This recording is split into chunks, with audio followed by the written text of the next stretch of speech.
Hi everybody. Welcome to episode 2, The Case Strikes Back, the second video in my PC build series. In part 1, a new GPU, we had an overview of what the build parts are and what the overall build process was going to be. We also spent some time on the motherboard, SSD, memory, and the case. In this video, we will get the motherboard components installed, talk a little bit about the liquid cooler, and start getting the case together. Please like, subscribe, and hit me up in the comments with any tech questions or ideas you might have. And as always, feedback is welcome. Now enjoy the video. So we broke to eat and to look over a couple things, make sure we got our ducks lined up. And a few things are messed up. And the first one being, I forgot my lucky shirt. And then, right. So that being said, things are a little bit different with the PWM and the RGB controller and the fans and all that stuff. So we're actually going to put the motherboard together, I think, memory, processor, and the M2 SSD. Then we'll put that off to the side. Then we're going to take some of the extra pieces we don't need on the case off and put the fans in so they're in there first, at least the ones on the side here. And then we'll put the motherboard in, and then we're going to go from there. All right, so this is a 5900X, the new 3D processors from AMD, which will be the pinnacle of the AM4, probably be coming out next month. So now, one thing I forgot to do, when you're only running two memory chips, you want to make sure that you have them in dual channel mode. So you can see here, that there are two different colors here, the four bays. You got gray and black. So what that means is if I put one chip here and one chip here, I won't be in dual channel mode. So I won't be getting the most out of my memory. All right, so pulling up my trusty manual here. Here we go.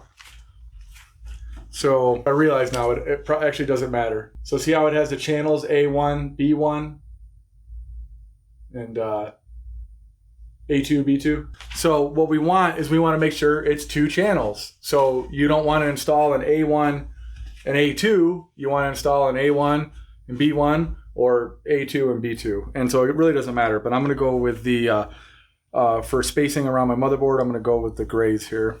So, all right.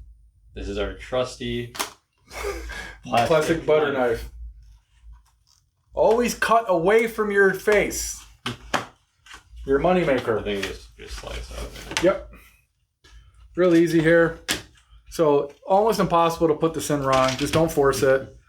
So these are beefy. We went with 32 gigabytes. I don't think I talked about that before.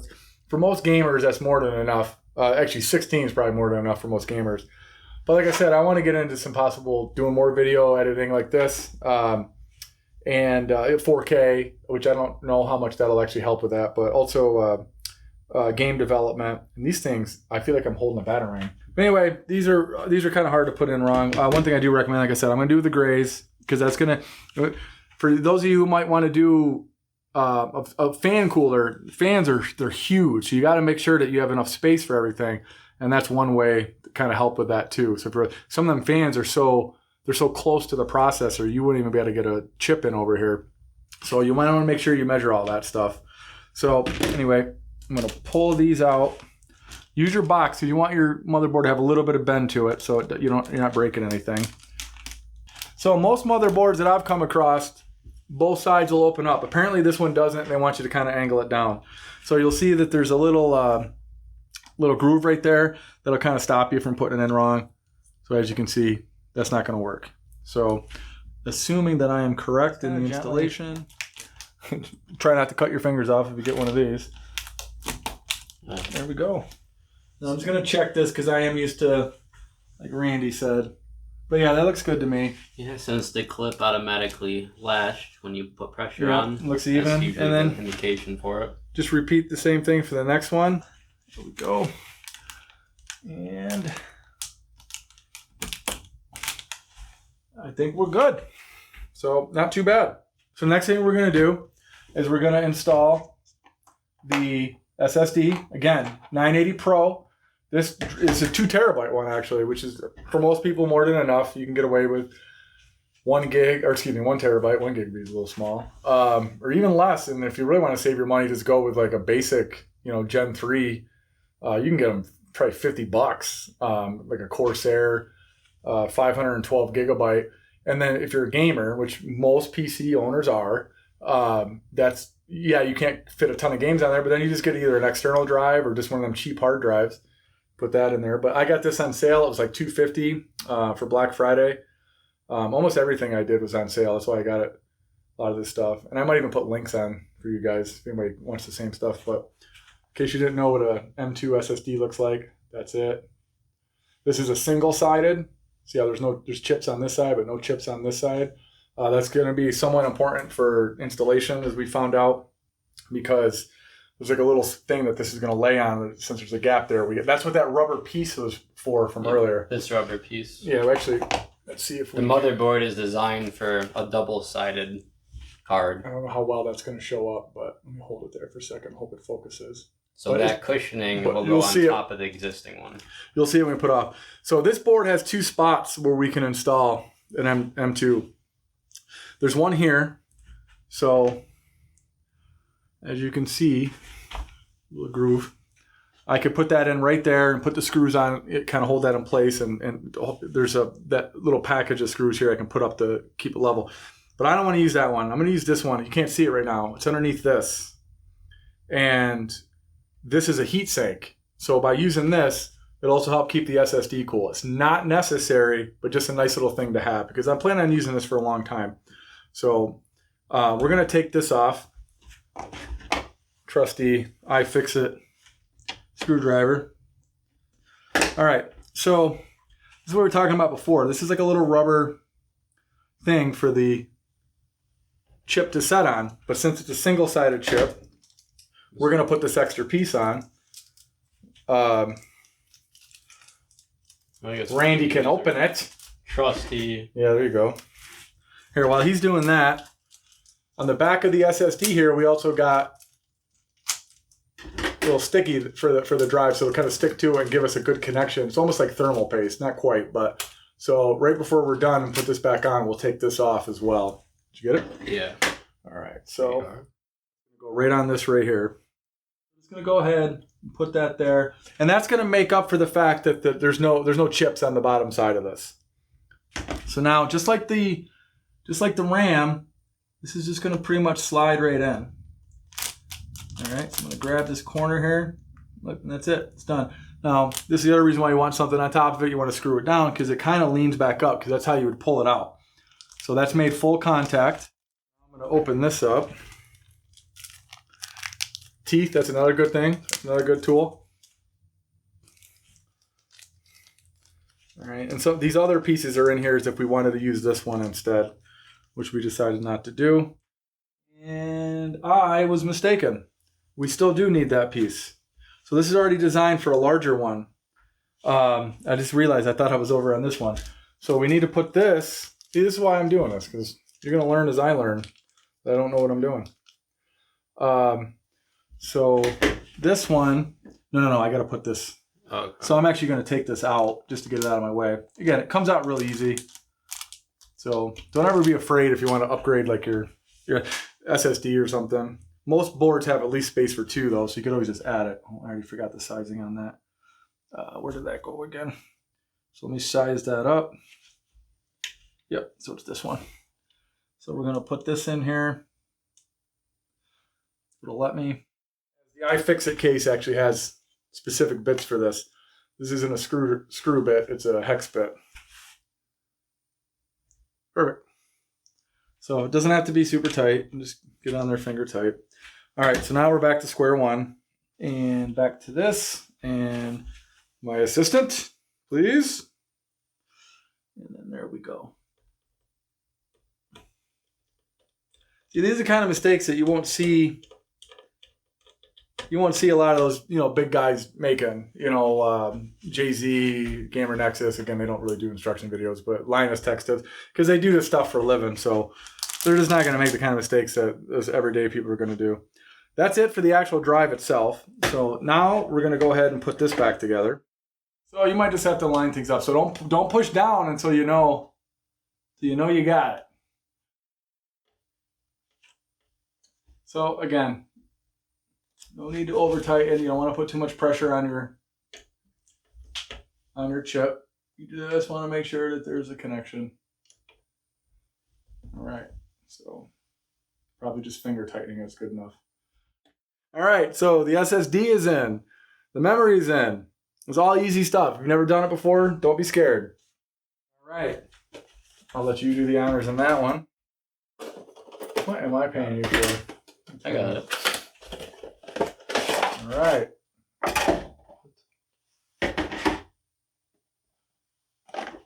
It's on the side. These fuckers want to trick you and think the processor box is empty. Matter of fact, I should do that with Amazon and be like, I didn't get a processor, it was empty. So that is it right there. That is it right there. I don't know why you can see the back of that, but this comes with a sticker too. All right, so probably a lot of jump edits going on. I wanted to figure a couple of things out.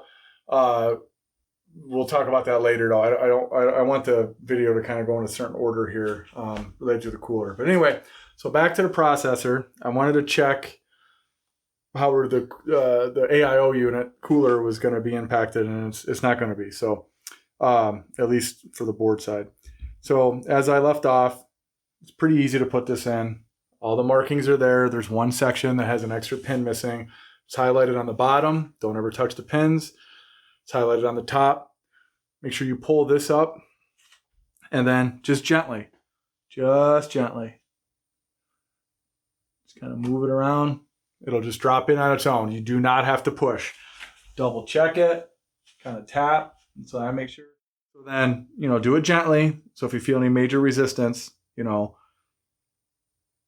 then just lock it right into place. So that is it. Now, the board, as of right now, is ready for what we're going to get it for. We're not going to hook any of the headers up because we got to do stuff with the motherboard now. So now I'm going to move this over, and boom. So now, all right. Now, what I might end up having to do is going on the other side. But so, as I was saying, this right here, this helps hide some of the cables on the back. So if we turn around this side, that kind of helps with the cabling and stuff like that. But I want more airflow, and I want it to look cool.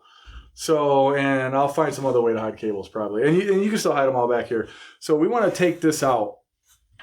And to take this out, we got to take this off first. And then we'll put this back, and then we're going to put a group of fans right here. These are another thing that I had to do a little bit of research on. Make sure I'm angling that pretty good. So in case I didn't show up before, this is for the external, the side fans, excuse me. And we got to remove this right here if we want to do that. So this is a PWM, a pulse width modulator. This is used, and you can see it's already connected to the fans in the front that came with the case. This is used to control the fan speed. So this is one of those things I kind of had to educate myself on. So this right here is the power. It hooks up to SATA power on the power supply. And then this right here is going to hook up to, I'm not sure which one yet, but it's going to hook up to the one of the headers on the motherboard so that it can be controlled to the BIOS or software probably even. This is an RGB hub. As you can see, that's also connected. This is what allows you to control the addressable RGB. In case anybody didn't know, ARGB, addressable RGB, that allows you to have independent, each LED can be controlled independently, where if it's just RGB, it's a single for all the fans.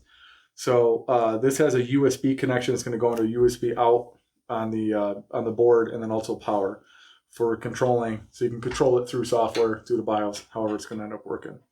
Now I can only add 3 more of these on each of these. So I'm probably going to do that for these groups of fans right here.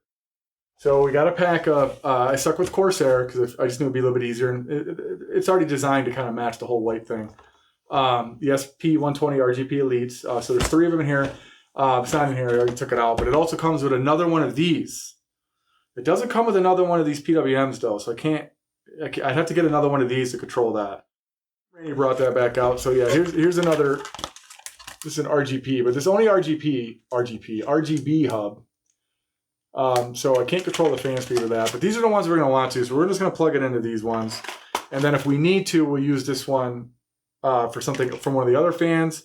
And then in the future, I might just go and buy one of these. They're not expensive, so that I can control each of the fans. But the exhaust fan And the cooler fan, I'm thinking probably just keep it, always kind of running.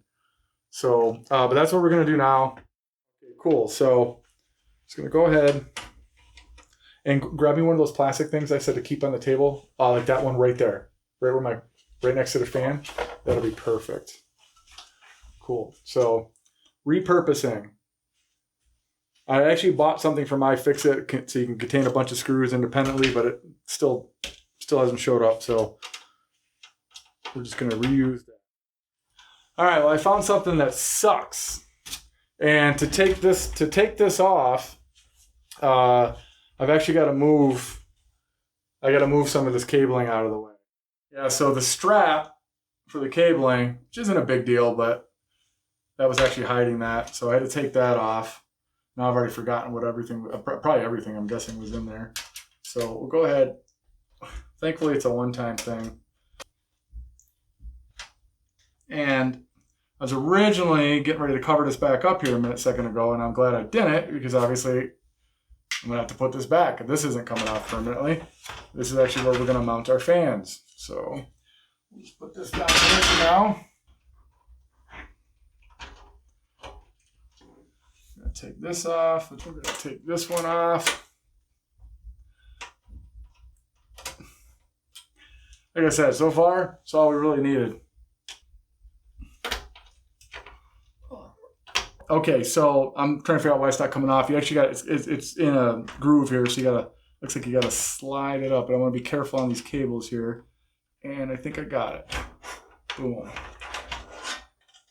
And she's out.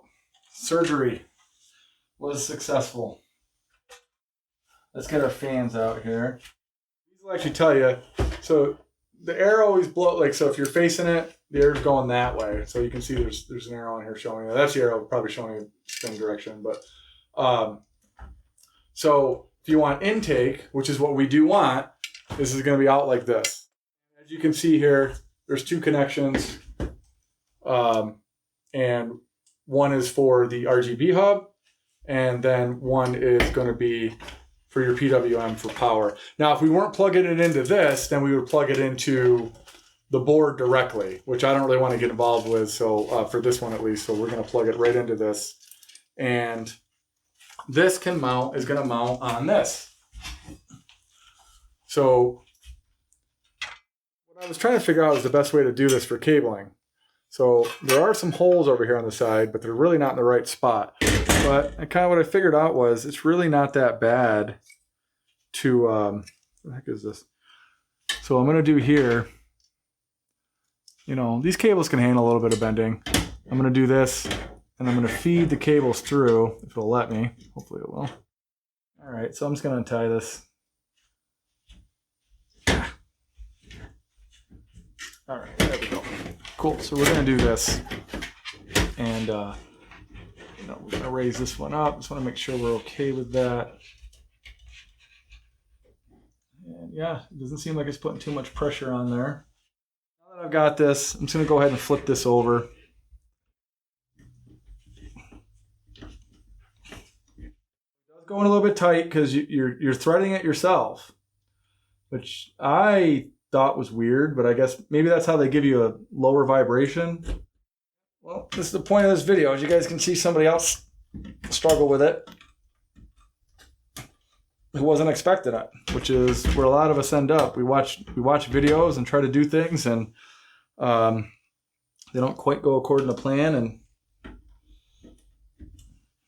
it's easy to kind of start worrying about stuff. And let me just make sure that that's not. Yeah, let's see, there's enough channel in there for the cable to come out. I'll put the next one in there, and the other one can just come right up underneath. So we're almost to the really good stuff. Thing's still dropping down on me. Let me hold it. Yeah. I was wondering how long it was going to take you. Look how long it took them to offer. And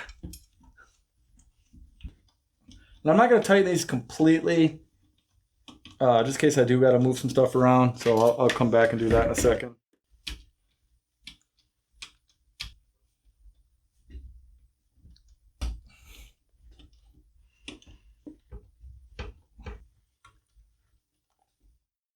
So it was starting to hurt. So I did grab a different screwdriver for this. If I'm starting over again, I'd probably grab my drill.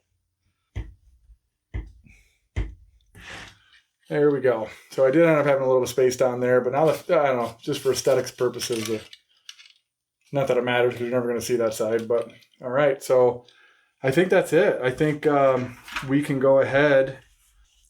So now, if things go according to plan, which, let's be honest, they don't often do. So theoretically, I should be able to do.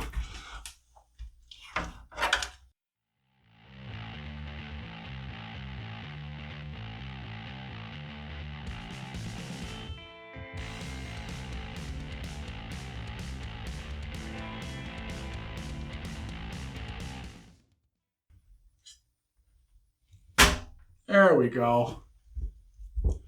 So yeah, that can get a little tricky. I've actually seen even the professionals kind of struggle with that and have problems with that. So, all right. So now I can go ahead and put these screws back in, and then we'll back to where we were, and we can hook these up and be back to some cool stuff.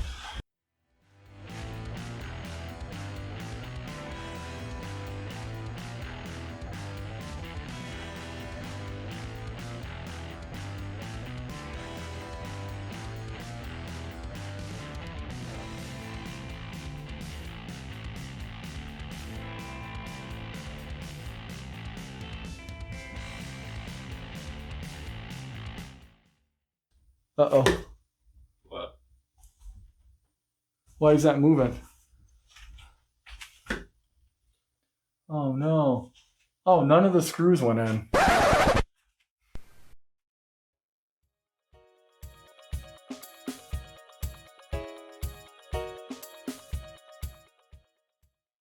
Well, like I said earlier in the video, rarely do things go according to plan. In episode 3, Return of the Scrub, I will explain what went wrong, and we will finally get the case together and the motherboard installed. Until then, please like, subscribe, and feel free to give feedback in the comments. And thanks again for watching.